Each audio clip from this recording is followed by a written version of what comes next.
Pernah nggak sih kamu ada di satu titik hidup di mana kamu ngerasa kamu pengen hidup lebih bebas, pengen punya penghasilan yang nggak tergantung jam kerja, pengen karya kamu punya arti, tapi setiap kali mau mulai, ada suara kecil di kepala yang bilang, emang siapa kamu? Saya yakin banyak dari kita hidup dengan suara itu. Bukan karena kita nggak punya potensi, bukan karena kita malas, tapi karena sejak lama kita dibiasakan percaya bahwa yang bisa berhasil itu selalu orang lain. Orang yang lebih pinter, lebih berani, lebih punya modal, lebih pede tampil di depan kamera. Sementara kita merasa cuma penonton. Dan jujur, yang bikin berat itu bukan capeknya, tapi rasa ragu sebelum mulai. Takut dibilang sok tahu, takut dicibir, takut capek duluan tapi hasilnya nol. Padahal kita hidup di zaman yang unik, zaman di mana algoritma media sosial bekerja bukan berdasarkan siapa kamu, tapi seberapa relevan apa yang kamu bagikan. Sekarang bukan kita yang nyari audiens, justru konten yang nyari manusia. Di video ini, saya mau ngajak kamu ngebahas satu hal yang sering bikin orang salah kaprah. Bagaimana sebenarnya peluang membangun penghasilan besar dari YouTube itu bekerja, bukan dari sudut pandang selebritas, tapi dari sudut pandang orang biasa, yang mulai dari nol, tanpa nama, tanpa privilege. Ini bukan soal viral, bukan soal kamera mahal, dan bukan soal bakat bawaan. Ini tentang cara berpikir, tentang framework, tentang kenapa ada orang yang konsisten bikin video tapi mentok, sementara yang lain pelan-pelan bisa menjadikan YouTube sebagai mesin penghasilan, bahkan sampai ratusan juta per bulan. Kalau selama ini kamu ngerasa dunia kreator itu cuma buat orang tertentu, mungkin yang perlu kita bongkar bukan algoritmanya, tapi pola pikir kita sendiri. Karena seringkali batas terbesar bukan ada di sistem, tapi ada di kepala. Saya mau jujur sedikit. Saya bukan siapa-siapa waktu mulai. Nggak punya nama, nggak punya audiens, dan jujur aja, di awal saya juga ragu. Bukan ragu ke sistemnya, tapi ragu ke diri sendiri. Makanya saya bikin satu eksperimen kecil. Saya bilang ke diri saya sendiri, kalau saya benar-benar yakin ini bisa, saya harus buktiin.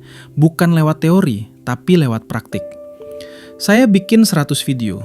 Bukan 1, bukan 10, 100. Dan bukan cuma di satu akun. Saya sengaja bikin akun-akun lain dari nol. Tanpa muka saya, tanpa nama saya, tanpa embel-embel personal branding. Tujuannya satu, ngetes apakah ini benar-benar sistem atau cuma keberuntungan. Dan dari situ, satu hal mulai kelihatan jelas. Ternyata yang bikin berhasil itu bukan siapa saya, tapi apa yang saya lakukan secara konsisten. Saya mulai sadar, algoritma media sosial itu sudah berubah. Dulu kita yang capek-capek nyari audiens, sekarang justru sebaliknya. Kalau konten kita relevan, konten itu yang akan didorong ke orang yang tepat. Dan di titik itu, saya berhenti mikir gimana caranya kelihatan keren. Saya mulai mikir, masalah apa yang bisa saya bantu selesaikan. Dari situlah saya nemu satu framework sederhana yang akhirnya jadi pegangan saya sampai sekarang.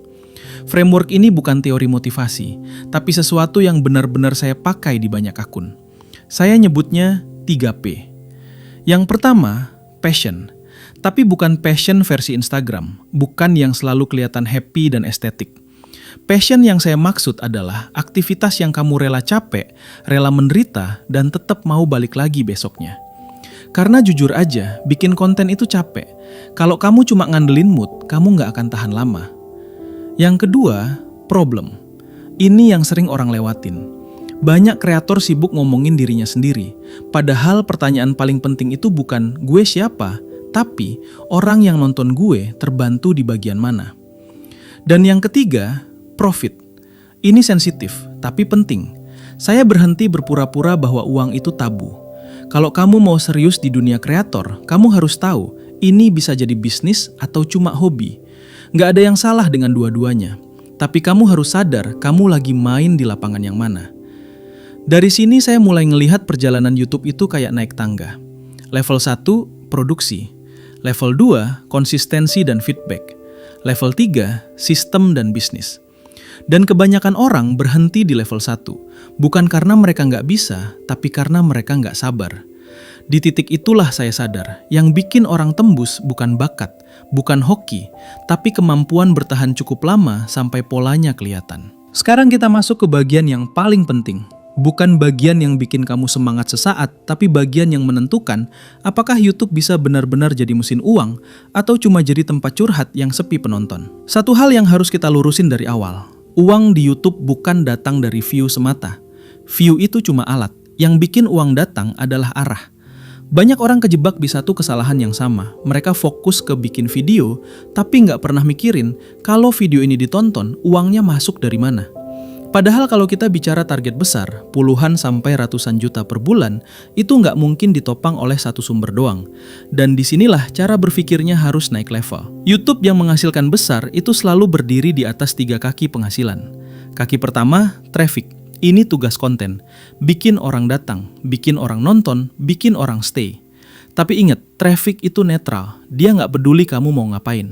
Kalau kamu nggak arahkan, traffic cuma jadi angka. Kaki kedua, kepercayaan. Ini yang sering dilupakan. Orang nggak beli karena videomu rapi. Orang beli karena mereka percaya. Dan kepercayaan itu lahir dari satu hal, konsistensi value. Bukan berarti kamu harus paling pintar, tapi kamu harus jelas. Kamu ini membantu di bagian apa. Semakin spesifik masalah yang kamu bantu, semakin mahal kepercayaan itu nilainya. Kaki ketiga, dan ini yang paling krusial, adalah jalur uangnya.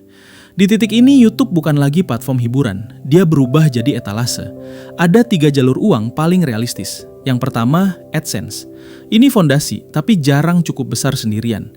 AdSense itu seperti bonus loyalitas dari YouTube, bukan sumber utama. Yang kedua, jasa atau skill-based income. Konsultasi, mentoring, service, atau jadi bagian dari sistem orang lain, seperti clipping.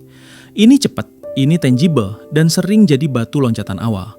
Yang ketiga, dan inilah yang bikin angka ratusan juta masuk akal, adalah produk digital dan affiliate. Kenapa ini powerful? Karena kamu nggak jual waktu, kamu jual sistem. Satu video bisa terus bekerja, satu link bisa menghasilkan berkali-kali. Dan skala bukan lagi ditentukan tenaga, tapi distribusi. Disinilah banyak orang salah paham. Mereka kira harus punya produk dulu, baru bikin konten.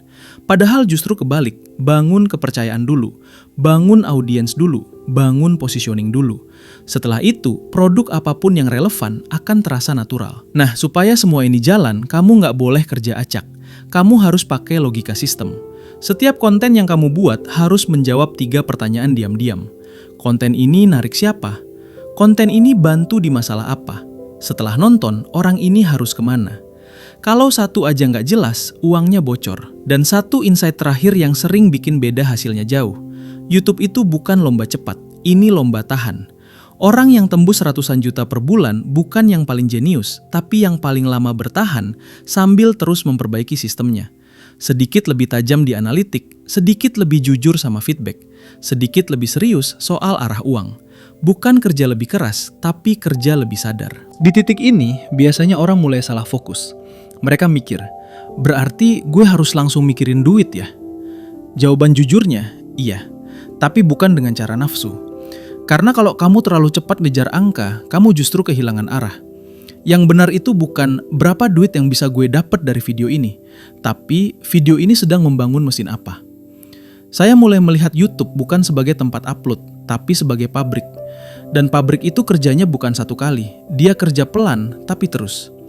Makanya di awal saya selalu bilang ke diri saya sendiri, target pertama saya bukan uang, tapi kejelasan pola. Dari 100 video pertama itu, yang saya cari bukan viral, tapi jawaban dari 3 pertanyaan sederhana. Topik apa yang paling sering bikin orang nonton lebih lama? Di bagian mana orang pergi? Di video mana orang mulai percaya? Dari situ kelihatan satu hal penting. Orang bukan datang karena saya jago, tapi karena mereka merasa ditemani. Dan ini penting banget buat kamu pahami. Di dunia YouTube, kepercayaan itu lebih mahal dari view. Satu video dengan view kecil tapi audiens tepat, nilainya bisa ngalahin video jutaan view tapi audiensnya random. Karena kalau kita bicara target 100 juta per bulan, itu bukan soal rame, itu soal relevan. Disinilah mindset kreator harus naik kelas. Kamu berhenti mikir sebagai pembuat konten dan mulai mikir sebagai arsitek perhatian. Perhatian orang itu mahal, dan tugas kamu bukan cuma ngumpulin, tapi mengarahkan. Makanya saya selalu memecah kerja YouTube jadi rantai, bukan checklist. Bukan hari ini upload, tapi insight apa yang mau dibahas, problem apa yang disentuh, kepercayaan apa yang dibangun, dan ujungnya orang diarahkan kemana. Saat rantai ini jelas, konsistensi itu bukan lagi soal niat, tapi soal logika. Kenapa banyak orang bilang, gue nggak konsisten? Karena mereka nggak tahu bagian mana yang macet. Bukan karena malas, tapi karena kabur. Begitu kamu mulai lihat YouTube sebagai sistem, burnout itu turun drastis. Editing jadi ringan karena kamu tahu tujuannya. Produksi jadi cepat karena kamu nggak mulai dari nol. Dan ide selalu ada karena kamu baca data, bukan nebak. Dan disinilah realisasi paling penting itu muncul. 100 juta per bulan bukan dicapai oleh satu video. Dia dicapai oleh akumulasi keputusan kecil yang benar. Keputusan buat tetap upload walau view sepi. Keputusan buat baca analytics walau sakit. Keputusan buat mikir profit tanpa rasa bersalah. Karena uang itu bukan musuh idealisme. Uang cuma bukti bahwa value kamu nyampe. Dan saat value itu nyampe ke orang yang tepat, YouTube berhenti jadi platform dan berubah jadi mesin. Sekarang saya mau kamu berhenti sebentar. Bukan berhenti nonton, tapi berhenti lari di kepala sendiri. Coba tanya ke diri kamu, pelan-pelan. Selama ini, apa yang sebenarnya bikin kamu belum mulai serius? Kurang waktu? Atau sebenarnya kurang kejelasan arah? Karena jujur aja, waktu itu nggak pernah bertambah. Yang berubah cuma cara kita memakainya. Berapa banyak ide yang pernah kamu simpan tapi nggak pernah jadi apa-apa karena kamu nunggu siap. Berapa banyak rencana yang mati di kepala, bukan karena jelek, tapi karena kamu kebanyakan mikir reaksi orang. Sekarang saya mau balik tanya dengan jujur. Kalau kamu terus menunda, apa yang sebenarnya kamu lindungi? Harga diri? Atau rasa aman palsu karena nggak pernah dicoba?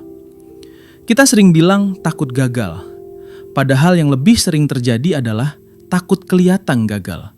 Takut terlihat bodoh. Takut dianggap sok tahu. Takut ternyata usaha kita nggak seberharga yang kita bayangkan.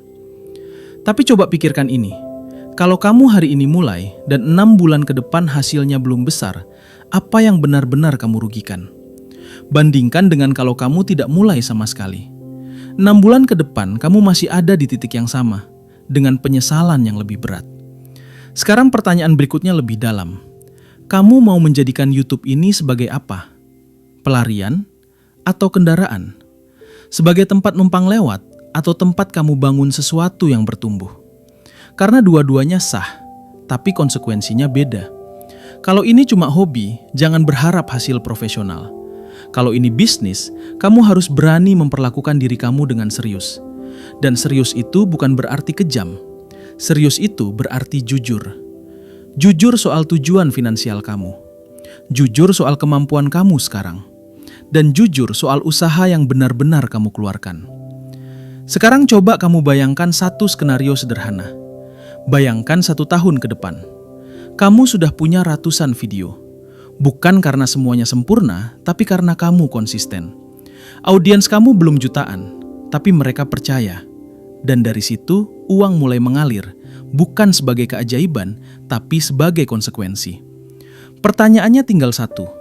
Apakah kamu mau menjalani proses itu, atau kamu mau terus menunggu versi diri kamu yang siap, yang entah kapan datangnya? Karena tidak ada momen siap. Yang ada cuma momen memutuskan. Kalau kamu bertahan sampai titik ini, artinya ada satu hal yang sedang kamu cari. Bukan cuma uang, tapi arah. Dan itu penting banget untuk kita sadari. YouTube dan dunia kreator secara umum bukan sekedar tentang angka, bukan soal subscriber, bukan soal view, dan bahkan bukan soal 100 juta per bulan itu sendiri. Angka itu cuma indikator, bukan tujuan akhir. Tujuan akhirnya adalah hidup yang lebih selaras, di mana apa yang kamu kerjakan punya makna, punya nilai, dan juga bisa menghidupi kamu. Keseimbangan itu bukan datang dari kerja lebih keras, tapi dari kerja yang lebih sadar. Saat kamu paham kenapa kamu bikin konten, siapa yang kamu bantu, dan bagaimana aliran uangnya bekerja, kamu nggak lagi dikejar-kejar algoritma. Kamu pakai algoritma sebagai alat, bukan sebagai penentu harga diri. Dan mungkin proses ini nggak cepat, mungkin hasilnya nggak instan, tapi dia jujur. Sedikit demi sedikit, kamu membangun sesuatu yang bisa berdiri sendiri. Saya nggak bisa janji kamu akan langsung tembus, tapi saya bisa bilang ini dengan yakin. Kalau kamu konsisten dengan arah yang benar, YouTube bukan lagi mimpi, tapi kemungkinan. Dan sebelum video ini benar-benar selesai, saya mau ngajak kamu untuk satu hal sederhana. Kalau ada satu kalimat, satu pemikiran, atau satu bagian dari video ini yang kena di kamu, tulis di kolom komentar. Bukan buat saya, tapi buat kamu sendiri. Sebagai penanda bahwa hari ini kamu berhenti cuma jadi penonton. Kalau kamu ngerasa video ini relevan, kamu boleh bantu share ke satu orang yang lagi ragu buat mulai. Dan kalau kamu pengen terus ngobrol soal uang, mindset, produktivitas, dan hidup yang lebih seimbang, kamu bisa subscribe supaya kita jalan bareng. Karena bertumbuh itu lebih ringan kalau nggak sendirian. Sampai ketemu di video berikutnya.